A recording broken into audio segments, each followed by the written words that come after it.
चलिए स्टार्ट करते हैं। पर जो आज का टॉपिक है शत्रुबोध, और उसके बाद सब टॉपिक है 4 लेयर्स ऑफ डिसेप्शन। इनके ऊपर बातें करेंगे। सबसे पहले आपको जो आइडियोलॉजिकल कंस्ट्रक्ट है उसके बारे में बता देंगे कि शत्रुबोध नाम की वस्तु कहाँ से आ रही है, क्या है। और फिर आपको ये 4 लेयर्स ऑफ डिसेप्शन क्या होती हैं ये आपको बता देंगे, है ना। और फिर देखेंगे कि इसकी एप्लीकेशन कैसे हो सकती है और क्या इसके मिस एप्लीकेशंस हैं।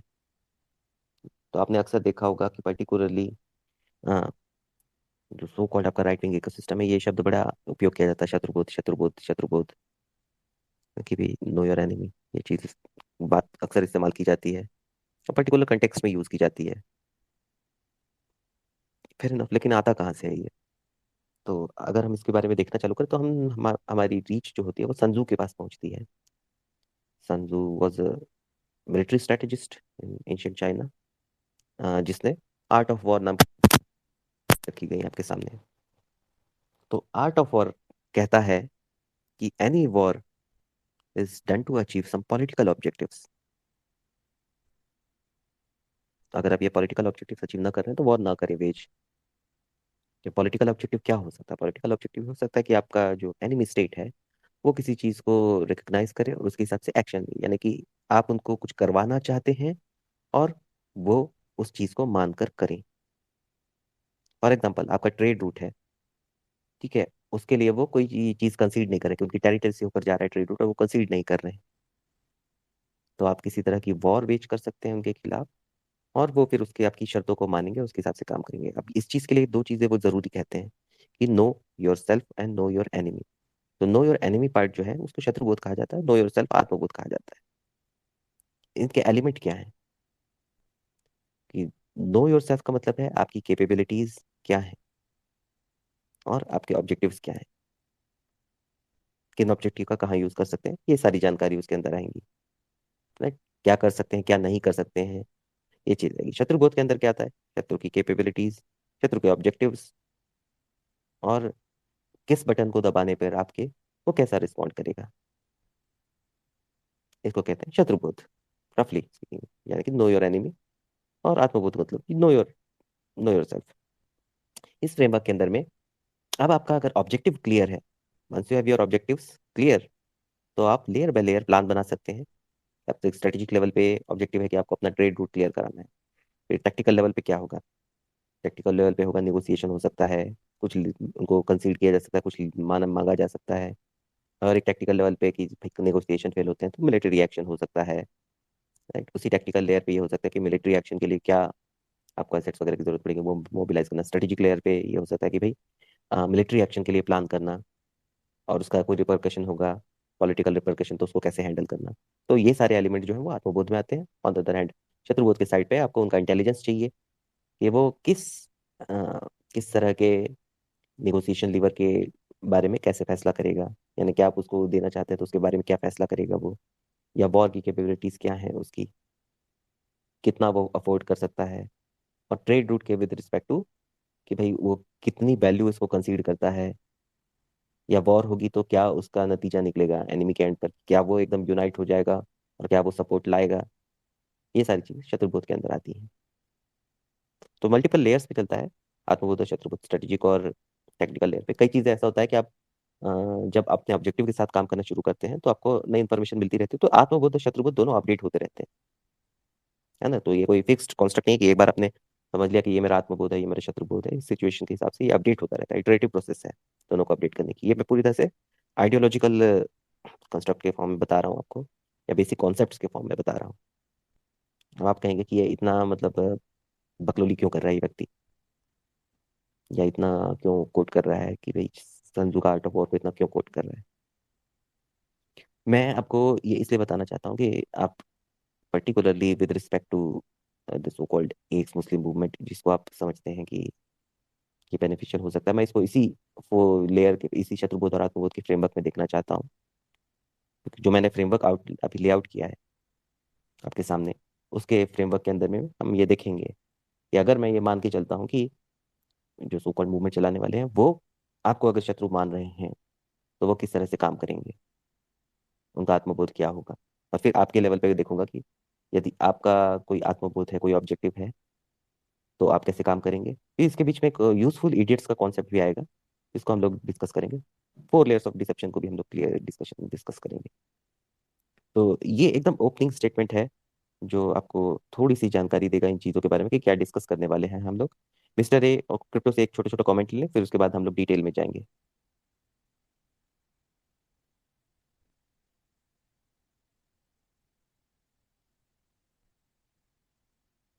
हेलो, आवाज़ आ रही है? जी हाँ सरकार। जी सर। जी सर, आगे बढ़ते हैं। और हम लोग अभी तक अगर आप कुछ ऐसा कहना चाहते हैं जिसको अगर दोबारा रख दिया जाए तो बेहतर हो दर्शकों के लिए, या जो दोबारा सुनना चाहें। जी हाँ। तो आज के इस टॉक का ऑब्जेक्टिव क्या है, आज का इसका टॉक का ऑब्जेक्टिव है कि आपका बेसिक्स कॉन्सेप्ट्स क्लियर करना, कुछ कीवर्ड्स वगैरह जो इस्तेमाल किए जाते हैं शत्रुबोध आत्मबोध जैसी चीज़ों के बारे में, उसकी कॉन्सेप्ट्स को क्लियर करना है। आपकी अंडरस्टैंडिंग को थोड़ा सा क्लियर करना है, आपको अलग अलग तरीके से सोचने का व्यू पॉइंट भी प्रेजेंट करना है कुछ एग्जांपल्स के थ्रू, ताकि आप इन आइडियोलॉजिकल कंस्ट्रक्ट्स को अच्छी तरह से समझ पाएं और इनका यूज कर पाएं पर्सनल लेवल पर। right? कि अगर आपको कोई यूजफुल इडियट समझ रहा है या आपको यूजफुल इडियट की तरह इस्तेमाल करना चाहता है, तो उससे आप कैसे बच सकें। आप इसको आइडियोलॉजिकल वैक्सीन भी मान सकते हैं, ये आपके सामने प्रेजेंट करने की कोशिश की जा रही है। तो आत्मबोध और शत्रुबोध के बारे में हमने संजू के रेफरेंस से, आर्ट ऑफ वॉर से रखा है, जिसमें सबसे ऊपर के लेवल पे आता है स्ट्रेटेजिक ऑब्जेक्टिव, और उसके नीचे फिर डिराइव होता है आपका आत्मबोध और शत्रुबोध दोनों स्ट्रेटेजिक ऑब्जेक्टिव के रेफरेंस में। जैसे मैंने ट्रेड रूट का एग्जांपल देके कहा था कि एक स्टेट है, एक नेशन है, और दूसरे नेशन के बीच में ट्रेड रूट का विकल्प का साथ कुछ ना कुछ तनातनी हो रही है। तो उसके कंटेक्स में वो जो नेशन बेसिकली अचीव करना चाहता है अपने ट्रेड रूट को खुला रखना, तो वो अपना आत्मबोध और शत्रुबोध दोनों असेस करेगा और उसके हिसाब से वो एक्शंस लेगा। Right? शत्रुबोध दूसरी स्टेट के बारे में वो गैदर करेगा इंटेलिजेंस, समझने की कोशिश करेगा कि इनकी क्या कैपेबिलिटी है, किस तरह के इनपुट पे, किस तरह के इम्पेटस पे वो किस तरह से रिएक्ट करेंगे, ना, किस तरह के इनपुट पे वो किस तरह से रिएक्ट करेंगे, वो असेस करने की कोशिश करेगा। आत्मबोध के अंदर वो ये असेस करने की कोशिश करेगा कि मैं जो एक्शन दूंगा उसकी मेरी कैपेबिलिटी कितनी है, और क्या मैं वो रिस्पॉन्स हैंडल कर सकता हूँ, इस सारे के सारे एंडेवर की जो कॉस्ट है, क्या वो मैं हैंडल कर सकता हूँ। ये सारी चीजें आत्मबोध के अंदर आती है। ये एक सिंपल एग्जांपल है जो आपको बताने की कोशिश कर रहा है। आत्मबोध के अंदर में ये भी आता है कि क्या एक्शन लेना है, क्या एक्शन नहीं लेना है, क्या जरूरी है, क्या जरूरी नहीं है। ऐसा नहीं है कि भाई ट्रेड रूट की बात चल रही है और मैं कुछ और करने लग जाऊं, जैसे कि भाई ट्रेड रूट की बात चल रही है और मैं किसी और वजह से हमला कर दूं। तो वो चीज़ें बिल्कुल क्लियर होनी चाहिए कि स्ट्रेटेजिक ऑब्जेक्टिव से ही सब कुछ डिराइव होता है। और यही फ्रेमवर्क अब हम लोग सो कॉल्ड एक मुस्लिम मूवमेंट के ऊपर लगा के देख सकते हैं। चलिए हम लोग ये एज्यूम कर लेते हैं कि यदि अगर इस सो कॉल्ड एक मुस्लिम मूवमेंट का ऑब्जेक्टिव जो है वो ये है कि वो आपको एक तरह से शत्रु की तरह देख रहा है, और आपको स्ट्रेटेजिक लेवल पे वो चाहता है कि हालेलुया की तरफ रास्ते पर ले जाया जा सके और भारत के मोमिनों को कट्टर बनाया जा सके। अगर हम लोग इस स्टार्टिंग पॉइंट से स्टार्ट करते हैं तो हम लोग आत्मबोध और शत्रुबोध असेस करने की कोशिश करते हैं। और ये जो स्टार्टिंग पॉइंट है वो एकदम हवा हवाई नहीं है, क्योंकि इसका मटेरियल एविडेंस आपको दिख रहा है इस डिस्कशन का। तो यदि हम लोग ये रखें, ये स्टार्टिंग पॉइंट रखें कि भाई इनके पॉइंट ऑफ व्यू से इनका आत्मबोध क्या क्या होगा, कि भाई ये स्ट्रेटेजिक ऑब्जेक्टिव है कि भाई हालेलुया का प्रचार करना है हमें, और हमें ये भी देखना है कि भाई भारत के मोमिन है उनको कट्टर बनाया जा सके, जिससे ज्यादा से ज्यादा लोगों को बहकाकर हालेलुया की तरफ ले जाया जा सके। तो हमें इससे डिराइव होता है आत्मबोध क्या क्या डिराइव होता है, कि हमारी कैपेबिलिटी क्या है। ये सो कॉल्ड एक्स मुस्लिम मूवमेंट को जिनको कहा जाता है, कि उसके बारे में उनकी कैपेबिलिटी क्या क्या है। कैपेबिलिटी ये है कि बहुत सारे लोग उनकी बातों को सुनना चाहते हैं, है ना। कैपेबिलिटी ये भी है कि उनके पास थोड़ी सी फाइनेंशियल बैकिंग है। कैपेबिलिटी ये है कि उनको जो सुनने वाले हैं वो बड़ी आसानी से उनकी बातों को मान लेते हैं। क्या वो कर सकते हैं ये सोचते हैं, क्या क्या वो कर सकते हैं, तो बेसिकली वो काफी सारा झूठ बड़े आसानी से बोल सकते हैं। वो ऐसे नैरेटिव्स चला सकते हैं जिनका रियलिटी से कोई ताल्लुक नहीं है, क्योंकि they have groomed the audience effectively. They have groomed the audience to believe anything they say. The audience is stupid enough to believe that these guys are effectively a panacea for every disease that they might have. Audience को वो ये भी विश्वास दिला सकते हैं कि भाई आपको सिर्फ और सिर्फ एक चीज के ऊपर ही ध्यान रखना है और बाकी सारी चीजें इग्नोर कर देना है, जिसका मतलब धोखाधड़ी हो सकती है, इसका मतलब ऑनलाइन हरासमेंट हो सकता है। ऐसी सारी एक्टिविटीज जो हैं वो सब इग्नोर कर दीजिए, क्योंकि जो बिगर गोल है that is bigger than everything else, bigger than the nation itself. तो ये सारी चीजें ये उनके आत्मबोध के अंदर आ सकती हैं, तो ये उनकी कैपेबिलिटीज में आप काउंट कर सकते हैं। शत्रुबोध को देखें उनके एंड पे, तो शत्रुबोध क्या है उनके लिए, शत्रु कौन है? अगर शत्रु आप हैं, पीपल आप हैं उनसे वो क्या, क्योंकि ऑब्जेक्ट स्ट्रेटेजिक ऑब्जेक्टिव क्या है, ये होता है कि भाई शत्रु से क्या करवाना है हमको, वो आपका स्ट्रेटेजिक ऑब्जेक्टिव। तो target of your political strategy your enemy, right? Sanju के फ्रेमवर्क के अंदर हमने ये एस्टेब्लिश किया। तो अब शत्रुबोध के अंदर आपका पॉइंट देखते हैं कि भाई आपकी क्या कैपेबिलिटीज, आप क्या देखते हैं। तो ये एक है कि डिसेंटिंग वॉइसेस कम है, या अगर डिसेंटिंग वॉइसेस जो हो सकती है उन्होंने इनके ऊपर ध्यान नहीं दिया है। किस वजह से ध्यान नहीं दिया है, we don't know. Dissenting voices कौन कौन हो सकते हैं? मोमिन ग्रुप हो सकते हैं, ये हो सकते हैं, पॉलिटिकल लेफ्ट हो सकता है। डिसेंटिंग वॉइसेस ये भी हो सकता है कि एक नॉर्मल इंडिविजुअल्स हो सकता है जो किसी और चीज को नेशन का स्ट्रेटेजिक ऑब्जेक्टिव मानता हो, नेशन की प्रोस्पेरिटी को अपना स्ट्रेटेजिक ऑब्जेक्टिव मानता हो, शांति नेशन में बनी रहे इसको अपना स्ट्रेटेजिक ऑब्जेक्टिव मानता हो, वो ऐसी चीजों का विरोध करेगा। तो ये सारे के सारे ग्रुप्स वो हो सकते हैं पॉलिटिकल, सॉरी, इनके एनिमीज हो सकते हैं। इनके बारे में वो जानने की कोशिश करेंगे कि भाई इनकी कैपेबिलिटीज क्या हैं, ये क्या कर सकते हैं, इनको क्या दिया जा सकता है बेनिफिट, क्या क्या इनको इग्नोर करना चाहिए। तो मेन जो इनका टारगेट ऑडियंस है जिससे वो कुछ करवाना चाहते हैं वो तो जनता है, नॉर्मल जनता, जो इनका नैरेटिव पे विश्वास रखती है। उस जनता को बेसिकली जो, अगर आप इनफाइनाइट गेम का फ्रेमवर्क देखें तो उसमें स्टार्टिंग पॉइंट होता है एक नॉर्थ स्टार, जिसके ऊपर पे वो अपनी सारी की सारी आइडियोलॉजी, सारा का सारा सब कुछ बनाना चाहते हैं। तो एक उन्होंने झुंझुना थमा दिया है, जो उनके सेकंड लेवल डिसेप्शन वाले साथी हैं। एक झुंझुना होता है जय हिंदू राष्ट्र, सनातन धर्म की रक्षा, ये एक झुंझुना होता है। हम इसको आगे बताएंगे कि झुंझुना क्यों है। मैं एक दो सेंटेंस यहाँ पे बोल देता हूँ कि झुंझुना इसे मैं इसको समझता हूँ, क्योंकि ये मटीरियली आप इसको डिफाइन नहीं कर रहे हैं। जब तक आप नॉर्थ स्टार को पूरी तरह से डिफाइन नहीं करते हैं फाइनाइट गेम के फ्रेमवर्क के अंदर, वो झुंझुना ही काउंट होता है। जब तक आप इसको पूरी तरह से लेयर बाय लेयर डिफाइन करते नहीं चले जाते कि भाई राष्ट्र क्या है, इसके अंदर में क्या पॉलिटिकल स्टेटस होगा, क्या इंस्टीट्यूशंस होंगे, किस तरह से वो वर्क करेगा, जस्ट लाइक अ कॉन्स्टिट्यूशन, पूरी तरह से डिफाइन करेंगे इसकी बाउंड्रीज, इसका डोमेन, सब कुछ डिफाइन जब तक नहीं करेंगे तब तक मैं इसको झुंझुना ही कहूंगा। सिर्फ और सिर्फ एम्प्टी नारा है, जैसे कि गरीबी हटाओ एक नारा हुआ करता था, तो इस तरह के नारे बहुत लगाए जाते हैं, उनको सबको हम झुंझुना ही कहेंगे। तो अगर हम लोग इसको को एक्सक्लूसिव मूवमेंट के पॉइंट ऑफ व्यू से इसको देखें, शत्रुबोध की कैटेगरी में ये देखें कि भाई जो ऑडियंस है, जिसको जिसके ऊपर हमें जिससे हमें कुछ करवाना है, यानी हमें अपना स्ट्रेटेजिक ऑब्जेक्टिव यूज करने हैं, तो उनको बड़े आसानी से झुंझुना दिया जा सकता है। जो झुंझुना उनके लिए एक नॉर्थ स्टार की तरह काम कर सकता है, उसके इर्द गिर्द वो मोबिलाइज हो सकते हैं, उसके इर्द गिर्द वो गैल्वेनाइज हो सकते हैं। ये उनके पॉइंट ऑफ व्यू से शत्रुबोध की कैटेगरी में बहुत मेजर पॉइंट है। दूसरी चीज जो है डिसेंटिंग वॉइसेस हैं, बहुत छोटी छोटी हैं, या तो जो छोटी छोटी हो सकती हैं, या अगर बड़ी वॉइसेस है तो वो अब तक ध्यान नहीं दे रही हैं इनके ऊपर, तो ये इनके लिए प्लस पॉइंट है।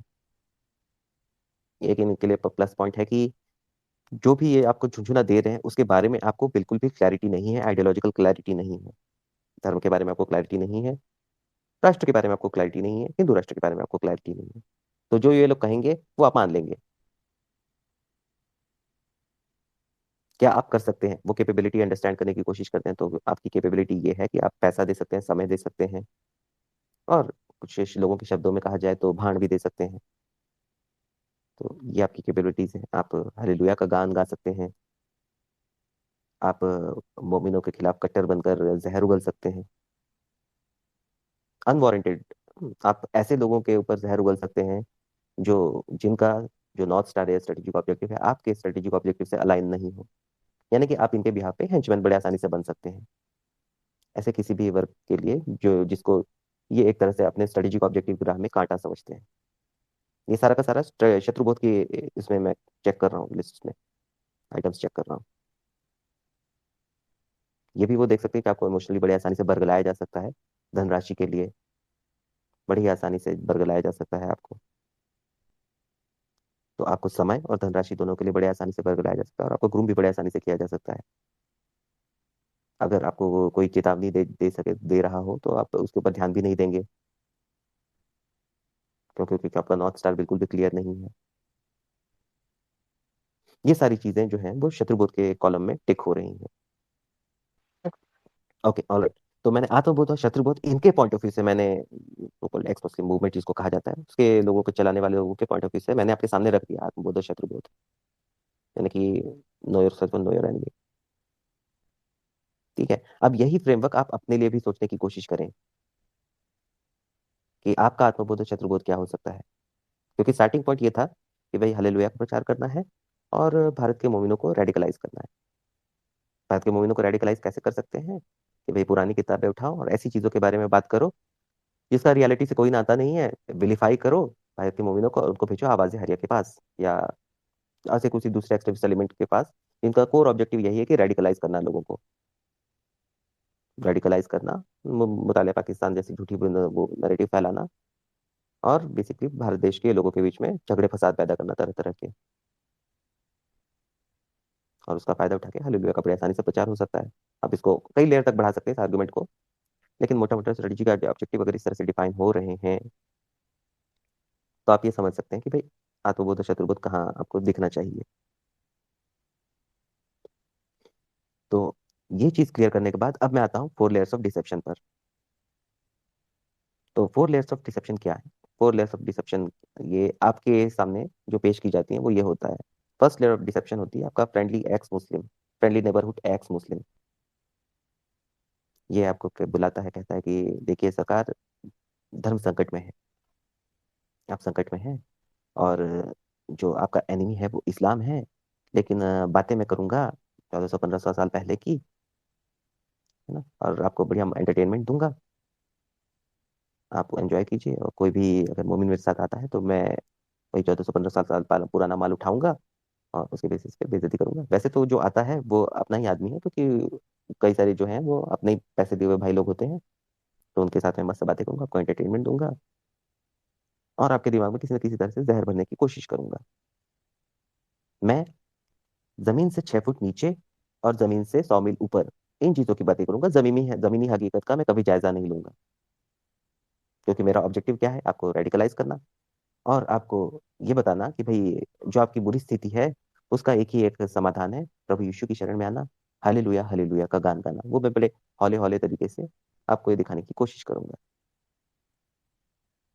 वहाँ के मोमिनों के लिए क्या है उनका मैसेज कि भाई ये जो लोग हैं वो ये बड़ा कट्टर हैं, और इनसे बचना है तो आप आवाज़ हरिया की शरण में जाएं या अपने लोकल मौलवी की शरण में जाएं और कट्टर बनिए, और ये आप इनके खिलाफ भी वैसी ही बातें करिए जैसे हम आपको बता रहे हैं।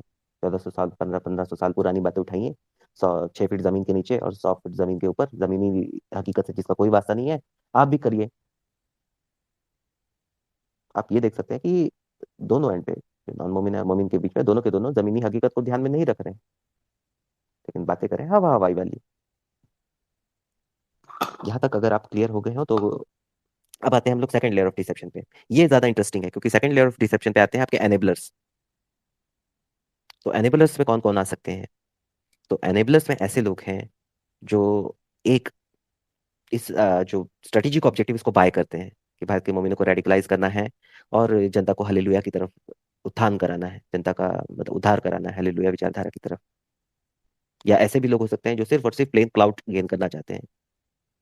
ये सेकंड लेयर ऑफ डिसेप्शन में ऐसे लोग आते हैं जिनको आप सिर्फ और सिर्फ पैसा वगैरह दे दें या क्लाउड दे दें तो बड़े आसानी से आपके साथ आ जाएंगे, आप जो गाना गवाना चाहते हैं गा लेंगे वो लोग। तो ये दो लेयर पे ऐसे लोग आ सकते हैं, ये दो लेवल के लोग जो हैं इस लेयर पे आते हैं, सेकंड लेयर ऑफ डिसेप्शन, जिसको एनेबलर्स कहते हैं। इसके अंदर के आपके टॉफी चचा हैं, इसके अंदर आपके डायलॉग्स बाबू हैं, इसके अंदर आपके कंट्रोज बालम जैसे लोग आ सकते हैं। बहुत सारे लोग आ सकते हैं इस लेयर के अंदर में जो एनेबलर्स हैं। कई सारे एनेबलर्स इनको पैसा और रिसोर्सेज देंगे, कई सारे एनेबलर्स इनकी वॉइस को एम्पलीफाई करेंगे, कई सारे एनेबलर्स जो है एक्चुअली इनके झुंझुने को बाय कर लेंगे, जो नारा है ना इनका, वे धर्म संकट में हैं, हम ही धर्म की रक्षा कर सकते हैं। ये इनका सेकंड लेयर ऑफ डिसेप्शन पे काउंट होता है। ये इनको बिल्कुल एनेबल करते हैं, इनको एम्पलीफाई करते हैं। कईयों को की दावा है कि इन्होंने इनको खड़ा किया है, लेकिन चाहे जाने हो चाहे अनजाने हो, अब तो मामला जाने जाने का ही हो गया क्योंकि सामने आ चुकी हैं पब्लिक में चीजें कि सो कॉल्ड एक्स मुस्लिम गिरोह का ऑब्जेक्टिव क्या है और करना क्या चाह रहे हैं। ये क्लियरली विजिबल है, लेकिन ये एनेबलर्स जो है वो पूरी तरह से डिनाइल में रहते हैं। और पूरी तरह से पुरजोर समर्थन करते नजर आते हैं। जैसे कि अभी आपने देखा कि भाई इस सो कॉल्ड एक्स मुस्लिम मूवमेंट के खिलाफ कुछ बातें हो रही हैं, तो उनके बचाव में कौन आते हैं? कौन आते हैं? Typical candidates, dialogues. आप इनका इतिहास ढूंढ के देखिए तो ये सारे के सारे काले लोग हैं। काले इन द सेंस कि भाई इनका जो काम है वो बहुत काला है। They have dark past. ठीक है। ये चीज आपको बिल्कुल क्लियर होनी चाहिए। सेकंड लेयर ऑफ डिसेप्शन, इन लोगों को पहचानना आपके लिए बहुत इंपॉर्टेंट है। सेकंड लेयर के जो एजेंट हैं, अगर आप इनको पहचान पा रहे हैं तो इनको कैसे पहचानेंगे? ऑब्वियस सी बात है, जब आपका स्ट्रेटेजिक ऑब्जेक्टिव क्लियर होगा और आप ये चार लेयर्स को देख पाएंगे तो इनको आसानी से आप पहचान सकते हैं। तो ये सेकंड लेयर्स ऑफ डिसेप्शन के एनेबलर्स आ गए आपके पास। ठीक है सरकार। थर्ड लेयर ऑफ डिसेप्शन क्या होगा?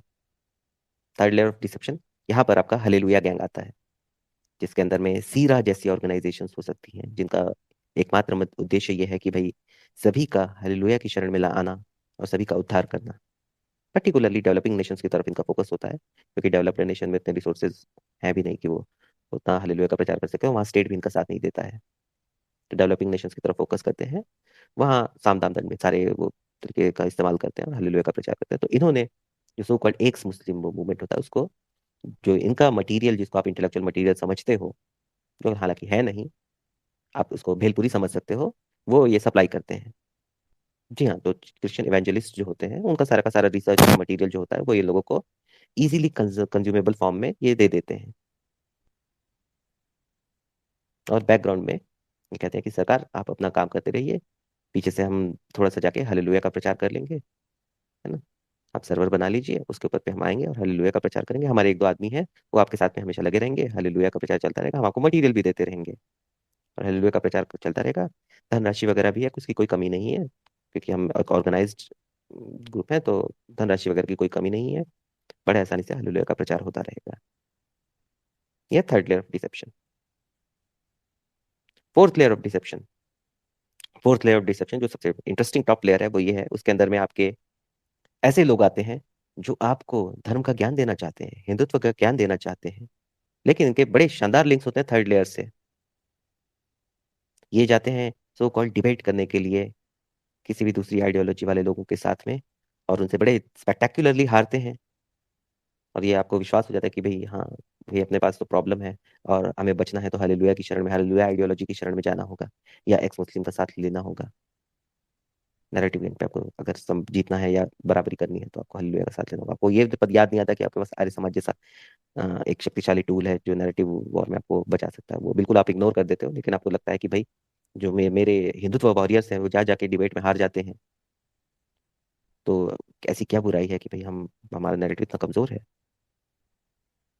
तो आपको लगता है कि भाई हाँ, हालेलुया की शरण ही एकमात्र रास्ता है, और आपको अच्छा लगने लग जाता है हालेलुया।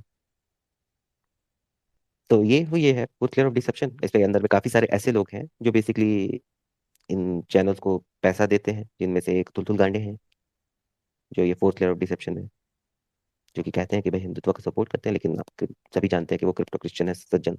उनका ट्रिनिटी चर्च से बड़ा प्यारा नाता है, जहाँ पे हम सीकर भी पाए जाते हैं। तो ये आपकी फोर्थ लेयर ऑफ डिसेप्शन है, कि जो भी आपका है, जो आपको कहता है कि मैं हिंदुत्व का समर्थक हूँ और ये हूँ, लेकिन हरकतें उसकी दिखाती है कि वो हालेलुया का प्रेमी है और ईएक्स मुस्लिम मूवमेंट को बिल्कुल सपोर्ट करना चाहता है। तो ये आपका फोर्थ लेयर ऑफ डिसेप्शन है। ये मैंने स्ट्रेटेजी के ऑब्जेक्टिव से लिंक किया है, इन चारों चीजों को इस तरह से डिराइव किया है इस फ्रेमवर्क के अंदर में। तो अब आप ये समझ सकते हैं कि ये चार लेयर्स ऑफ डिसेप्शन आपके सामने दिख रही हैं। अगर आपको वो स्ट्रेटेजी का ऑब्जेक्टिव क्लियर हो तो फिर ये लेयर्स ऑफ डिसेप्शन अपने आप एक के बाद एक अलाइन होती चली जाती हैं। अब मैं आपके सामने प्रस्तुत करता हूँ यूजफुल इडियट्स का कॉन्सेप्ट। यूजफुल इडियट का कॉन्सेप्ट क्या है? कि यूजफुल इडियट वो होता है जिसको आप बड़े आसानी से अपने पॉलिटिकल ऑब्जेक्टिव के लिए घुमा फिरा के यूज कर सकते हैं। वो पूरा विश्वास करता है, तन मन धन से आपके साथ चलता है, जो आपके लिए भेड़ है, आप जैसे चाहें उसको दौड़ा ले। तो ज्यादातर जो उनका जो हलीलुया गैंग चलाने वाले एक्स मुस्लिम हैं, उनका शत्रुबोध के अंदर, उनका आत्मबोध के अंदर में यह है कि हम बड़े आसानी से यूजफुल लीडर्स को रिक्रूट कर सकते हैं, चाहे पैसे से हो चाहे वो झुंझुना देकर हो। राइट। और शत्रुबोध की कैटेगरी में ये आप उनके लिए ऐड कर सकते हैं कि भाई जिस टारगेट से वो अपना ऑब्जेक्टिव अचीव करवाना चाहते हैं वो बड़े आसानी से यूजफुल इडियट के तौर पे रिक्रूट किया जा सकता है, चाहे पैसे के लिए हो या चाहे आइडियोलॉजिकल झुंझुना देख के ग्रूम कर सके उनको। तो ये यूजफुल इडियट आपको बिल्कुल क्लियर हो जाता है। और ज्यादातर केस में होता है कि काम निकलने के बाद यूजफुल इडियट्स को खत्म कर दिया जाता है। ठीक है, ये भी आपको क्लियर हो जाता है। अब आपके सामने एक छोटी सी चीज मैं सामने रख देता हूँ। एक डॉक्टर मकरंद परांजपे है, जो कि जेएनयू प्रोफेसर हैं। उन्होंने इस टॉपिक के ऊपर थोड़ा सा एक आर्टिकल वगैरह लिखा है, उसके मैं कुछ शब्द आपके सामने पढ़ देना चाहता हूँ कि किसी भारतीय का स्ट्रेटेजिक ऑब्जेक्टिव क्या हो सकता है उनके पॉइंट ऑफ व्यू से। तो उस पॉइंट ऑफ व्यू में एक स्टूडेंट टीचर का डायलॉग है, और वहां पर ये आत्मबोध शत्रुबोध के बारे में थोड़ी सी बात होती है। तो लेट्स सी कि वो किसी भारत के निवासी के बारे में आत्मबोध की क्या बात हो रही है वहां पर। तो वो स्टूडेंट पूछता है कि knowing one self and knowing the world are however related. वो पूछता है कि क्या आत्मबोध और शत्रुबोध एक साथ एक दूसरे के साथ रिलेटेड है। तो टीचर जवाब देता है, look at the world around you, people respect you for your economic and military strength, everything else comes second, cultural and religious grandstanding is of little value, even in terms of electoral gains. It may not work again and again. Teacher इस बात पर बिल्कुल clear है कि आपको एक शक्ति बनना है किस टर्म्स में, इकोनॉमिक और मिलिट्री स्ट्रेंथ। ये सबसे पहले आता है। बाकी सारी चीजें, यानी कि आपका धर्म, आपका कल्चर, ये पीछे आ जाता है उससे। प्राइमरी ऑब्जेक्टिव आपका क्या है कि इकोनॉमिक और मिलिट्री स्ट्रेंथ बनना है, बाकी सारी चीजें उससे डिराइव होंगी। Strategic objective of you as a citizen of India, और यू फॉलोइंग दिस सिविलाइजेशन, और you as an element of this civilisation, ये पहली चीज है आपके सामने। This comes first. ठीक है, बाकी सारी चीजें नीचे आती हैं। तो धर्म संकट में यहाँ काम नहीं करेगा। यहाँ पहले काम करेगा कि भाई आप अपनी इकोनॉमी को बढ़ाइए, उसके बाद में ये सॉफ्टवेयर एलिमेंट्स को आप सामने रखिए। अगर आप किसी भी डेवलप्ड नेशन की ट्रेजेक्टरी को देखेंगे इतिहास में, तो ये रोड मैप आपको बिल्कुल क्लियर समझ आएगा कि सबसे पहले वो पैसा कमाते हैं, और उसके बाद अपना कई डेवलपिंग नेशंस जो डेवलप नेशंस बन गए, जिनमें आप साउथ कोरिया को काउंट कर सकते हैं कि पहले वो बहुत गरीब हुआ करते थे 60 70s में। फिर उसके बाद उन्होंने इंडस्ट्रियलाइजेशन शुरू किया, अपने लोगों को एजुकेट करना चालू किया। बहुत सारे सारे लोग बाहर जाके दूसरे देशों में, जर्मनी इंक्लूडेड, वहां जाके काम करते थे, पैसा वापस भेजते थे। कई उनके बाद उनके ऊपर एक इकोनॉमिक क्राइसिस आ गया 90s में, जिसमें उन लोगों ने अपने गहने दे दिए करके नेशन को बचाने के लिए। लोग अपने, जो वहाँ की महिलाएं थी, वो अपने बाल बच काट के एक्सपोर्ट कर देती थी। बहुत बलिदान देना पड़ा उनको, लेकिन वो इस जगह पे पहुंचे कि हाँ, अब वो एक इकोनॉमिक स्ट्रेंथ की तरह दिखने लगे, क्योंकि उन्होंने फ्यूचरिस्टिक चीजों में इन्वेस्टमेंट किया। लेयर बाय लेयर अपनी जो इंडस्ट्रियल स्ट्रेंथ है वो बढ़ाते गए, R&D पे इन्वेस्ट करते गए। वो जो वैल्यू चेंज जिसको कहा जाता है कि पहले मैं कच्चा माल बना बेचता था, फिर मैं प्रोसेस्ड माल बेचने लग गया, उसके बाद मैं R&D पे फोकस करने लगा, फिर मैं हाई टेक पे चला गया। तो ये उनका लेयर था, इसके ऊपर वो चलते गए। तो उनकी इकोनॉमिक और मिलिट्री स्ट्रेंथ उसी हिसाब से बढ़ती चली गई। और उसके बाद फिर उनकी सॉफ्ट पावर बहुत तेजी से मैनिफेस्ट होने लग गई। क्या क्या है सॉफ्ट पावर के अंदर एलिमेंट्स उनके हो सकते हैं? उनका कल्चर का जो एक्सपोर्ट है, काफी सारे एक्सपोर्ट है, जिसको के पॉप की कैटेगरी में आप देख सकते हैं। उनकी फिल्में, जिसको हॉलीवुड कॉपी करता है। उनका इंडस्ट्रीज, पर्टिकुलर इंडस्ट्रीज में उनका राज है, फैशन इंडस्ट्री में उनका राज है दुनिया में। पर्टिकुलरली सेमीकंडक्टर्स जो हैं, उसके R&D में भी उनका एक बहुत स्ट्रॉन्ग पावर है। बायोटेक्नोलॉजी इंडस्ट्री, उसमें भी उनकी बहुत स्ट्रॉन्ग पावर है। तो industrial as well as software aspects में वो बहुत ताकतवर तरीके से दुनिया के सामने है, एक छोटा सा देश। तो स्ट्रेटेजिक एलिमेंट आपका बिल्कुल क्लियर होना चाहिए, आपका स्ट्रेटेजिक ऑब्जेक्टिव बिल्कुल क्लियर होना चाहिए। तो ये आत्मबोध बिल्कुल क्लियर होना चाहिए आपको, क्या अचीव करना है। तो इससे हटे आप, आपका विनाश निश्चित है। या एटलीस्ट आप हिस्ट्री के पन्नों में एक मीडियोक्रिटी के तौर पे इग्नोर कर दिए जाओगे। तो यहाँ पे डॉक्टर मकरंद दास परांजपे यही कह रहे हैं। तो अब यहाँ पे वो पूछता है, स्टूडेंट पूछता है, so we should concentrate on being an economic powerhouse above all everything else. क्या हमें इकोनॉमिक शक्ति, आर्थिक शक्ति के तौर पे उभरने पे ध्यान देना होगा, बाकी सारी चीजों को अपने साइड पे रखते हुए? तो टीचर कहता है, yes, the slogan of a $5 trillion economy by 2024 should be augmented by a 10 trillion economy by 2030। For instance, let's not open up too many battlefields and offend too many people at once. तो बिल्कुल कहता है teacher कि हाँ, ये जो 5 trillion का 2024 का है, ये ऑब्जेक्टिव को हमें और बढ़ाना चाहिए, और उसको डबल कर दो 2030 तक के, 10 ट्रिलियन इकोनॉमी बनना है। ये आपका ऑब्जेक्टिव होना चाहिए, और सारी चीजें से डिराइव होनी चाहिए।